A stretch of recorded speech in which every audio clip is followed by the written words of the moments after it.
Vamos dar início à nossa aula. Página 28, módulo 12, Florestan Fernandes, o intérprete brasileiro. Aqui temos uma obra de arte, tem um nome para esse tipo de arte, né? Grafitagem? Eu não lembro. Quem lembrar, manda para mim no WhatsApp o nome desse tipo de arte de rua que é feito com aqueles sprays. Mas vamos iniciar a aula, depois a gente vê o nome. Isso aí, vamos lá. Florestan Fernandes. Florestan Fernandes ficou conhecido como o intérprete do Brasil. É um grande nome da sociologia brasileira e fundador da sociologia crítica no Brasil. O que é a sociologia crítica? Sociologia crítica é aquela sociologia que busca desvendar a realidade social, principalmente a partir de uma motivação teórica. Ou seja, o sociólogo vai lá, estuda, pesquisa, vivencia, experiencia e escreve sobre aquilo que ele entende ter descoberto ou que ele entende ser informações úteis para os indivíduos. O método que Florestan usou nas suas pesquisas, né, e para divulgar as suas ideias é a dialética. A dialética, a gente tá careca de saber que é uma palavra de origem grega, o seu significado é a arte do diálogo, né, de debater, de raciocinar. Então, para os gregos, a dialética era separar fatos, dividir as ideias, para então poder debatê-las com mais clareza. Então, a arte do diálogo, ou a arte do debate da dialética é você pegar um tema e dividi-lo para poder compreendê-lo no todo. Por exemplo, se nós formos estudar aqui pandemia do coronavírus, primeiro a gente tem que entender o que é pandemia, quando ela já aconteceu, historicamente, antigamente, como aconteceu, como foi. Depois, precisamos entender sobre o coronavírus, o que é o coronavírus, que tipo de vírus, o que o combate, como surgiu. Depois, precisamos entender quais as causas dele no organismo humano. Outro debate. Depois, as causas dele dentro da sociedade. Ele não afeta só a saúde, ele afeta também a economia. E as pessoas são muito rasas nos seus diálogos, nos seus debates, nos seus raciocínios. Ela pega todo, coloca dentro de um liquidificador, mexe tudo, sai falando um monte de bobagem, sem saber a origem e o fundamento daquilo que ela fala.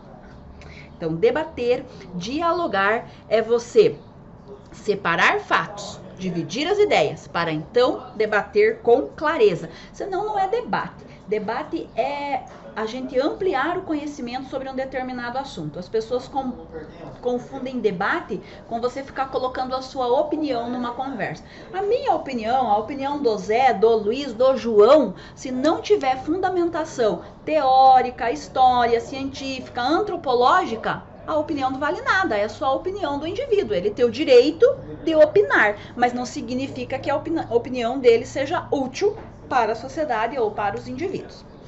O objetivo de explicar as contradições da formação social do Brasil de Florestan Fernandes, então, entre as suas pesquisas e pensamentos, nós encontramos os temas. O que ele estudou?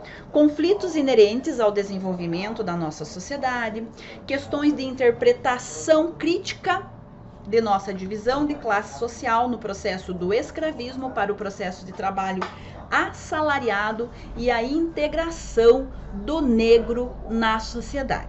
A integração do negro na sociedade era um dos principais temas de estudo e pesquisa do Florestan Fernandes. Vamos entender mais para frente. Então, se o escravismo era o tema principal de sua pesquisa, vamos entender o que é escravismo. Escravismo é o ato de escravizar, estamos careca de saber disso também, né? De obrigar alguém a trabalhar sem receber algo em troca, ou seja, um salário, como se fosse algum animal. Você tem um lugarzinho para você dormir e um pratinho de comida no final do dia. Isso é escravismo. Como antigamente os portugueses torturavam os índios até eles não aguentarem mais trabalhar, né? Então existiu o escravismo, primeiro com o índio, depois com o negro. E depois nós temos o escravagismo, né? O que é o escravagismo? O escravagismo era uma ideologia das pessoas que concordavam com o escravismo. Não, é bom mesmo, a gente tem que ter os escravos para trabalhar pra gente aqui de graça. Então, essas pessoas, elas eram chamadas de escravagista. Então, escravagismo, ideologia dos adeptos da escravatura, sistema social que tem como base você ter alguém como seu escravo, um ser humano como posse, aonde você manda e desmanda e ele não recebe nada em troca, além do lugarzinho para dormir, um pratinho de comida no fim do dia. As pesquisas de Florestan são baseadas em 3 eixos fundamentais para a compreensão da formação da nossa sociedade. Gente, não pensem que vocês vão em um ano letivo aí, entender a formação da sociedade brasileira. Quem realmente quiser saber a fundo sobre a formação da sociedade brasileira, tem que ir atrás desses autores, Florestan Fernandes, o que nós estudamos no bloco passado, né, o Buarque de Holanda, Darcy Ribeiro, entre outros. Aqui é só uma pinceladinha para vocês saberem que isso existe.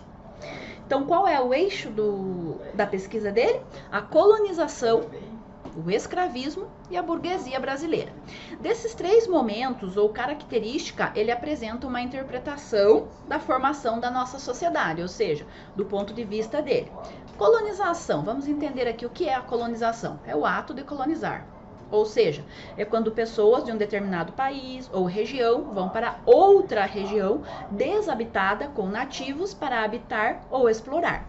No processo de colonização ocorre influência, transferência de cultura, tanto dos colonizadores como para os colonizados e vice-versa. Então acontece ali a miscelânea, a cruzação de cultura entre o colonizador e o colonizado. Burguesia. Assistimos um vídeo muito bom explicando o que é a burguesia, né? Então é uma classe social do regime capitalista, onde os membros são os proprietários do capital, ou seja, são comerciantes, industriais, proprietários de terras, de imóveis ou possuidores de riquezas e meios de produção. Os burgueses não são o mal, gente, pelo amor de Deus. Os burgueses são pessoas que trabalham para si mesmos, são os seus próprios patrões. E aí nós temos também uma escala de burgueses. Nós temos grandes burgueses, donos de grandes indústrias e comércios, né? Banqueiros, industriais. Temos os médios burgueses, comerciantes, donos de grandes redes de mercados.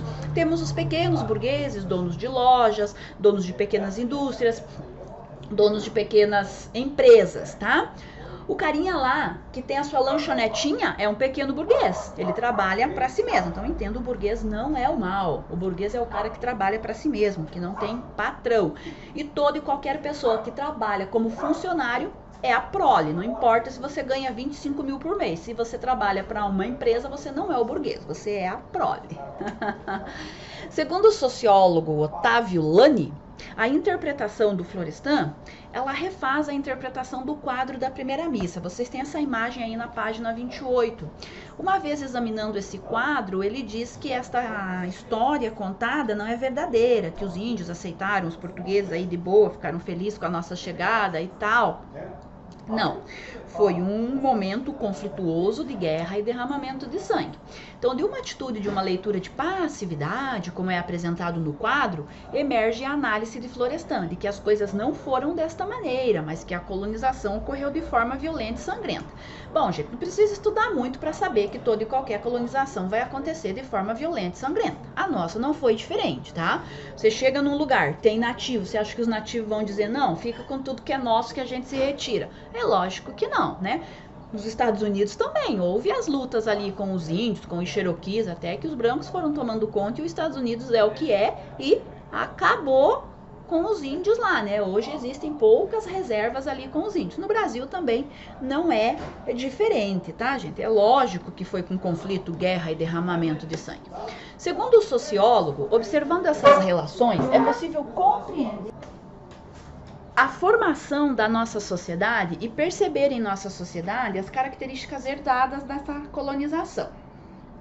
No módulo anterior, a gente sabe que a nossa colonização foi uma colonização exploratória.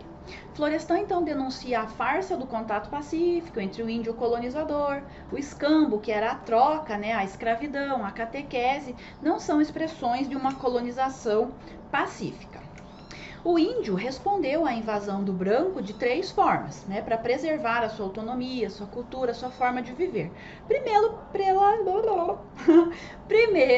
pela violência, enfrentando o homem branco. Segundo, se submetendo à vontade do homem branco quando percebeu que não adiantaria mais lutar. E terceiro, a preservação da autonomia por meios passivos, fugindo para dentro da mata, tentando escapar daquela situação. Em todas as obras e pesquisas sobre a formação da sociedade brasileira, entende-se que o Brasil desenvolveu sobre a ótica da exploração. Já estudamos no bloco passado. No entanto, nós não questionamos essa questão de exploração e quais são os resultados disso hoje, na realidade atual de hoje, na política, na sociedade, na educação, no nosso meio de desenvolvimento. Bom, primeira coisa que a gente precisa entender: Portugal sempre foi um estado patrimonialista, de adquirir patrimônio, terra, posse, ouro, pedras preciosas. Para melhor compreender, então, a nossa história de formação da nossa sociedade, o que a gente vai precisar entender aqui? Deixa eu só colocar esse acentinho aqui. Aí, gente, aceita. Aí, de formação da nossa sociedade, chegamos a um ponto necessário de pesquisa. Então, a gente vai ter que entender o que é patrimonialismo, o que é vassalagem, o que é concessão de sesmaria, o que foram as capitanias hereditárias, o que foram as sociedades estamental ou sociedade estamental. Mas nós vamos parar por aqui. Na próxima aula, na próxima sexta-feira, nós vamos entender um pouquinho sobre patrimonialismo, vassalagem, concessão de sesmarias, capitanias hereditárias e sociedade estamental. Por hoje é só, fiquem com Deus, até a próxima sexta. Não esqueçam de responder a nossa lista que está lá no CPB. Que Deus nos abençoe e nos guarde, até a próxima sexta.